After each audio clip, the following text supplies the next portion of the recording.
Juste pour répondre à monsieur, parce qu'il ne s'agit pas de dénoncer des choses fausses pour que ce soit des vérités sur la réforme des retraites. Mais on ne va pas refaire le débat de la réforme des mais retraites. juste, il y avait un point plancher, une valeur plancher, justement pour protéger les Français. Un âge d'équilibre. Non, il y avait une valeur plancher du point pour que justement, s'il y avait des variations très importantes du PIB, les Français ne soient pas touchés. Je ferme la parenthèse.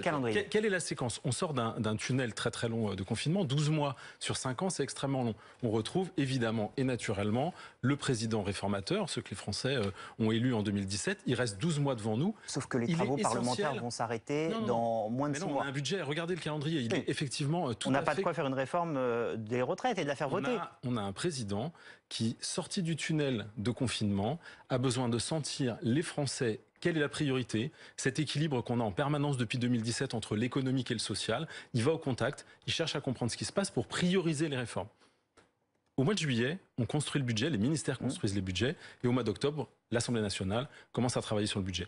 Donc toutes les décisions, cette séquence entre maintenant et le mois de septembre, elle est essentielle. C'est pour ça qu'il a autant insisté sur son été studieux, et sur les réflexions qu'il allait mener, parce que c'est le dernier budget, et que les grandes réformes, les grands arbitrages, ils vont se faire entre septembre et octobre. Donc on est vraiment dans le président à l'offensive, comme on l'a connu avant le confinement. Il n'y a rien de très nouveau et donc rien à voir avec une campagne ou pas une campagne. C'est le président réformateur que les Français ont élu en 2017.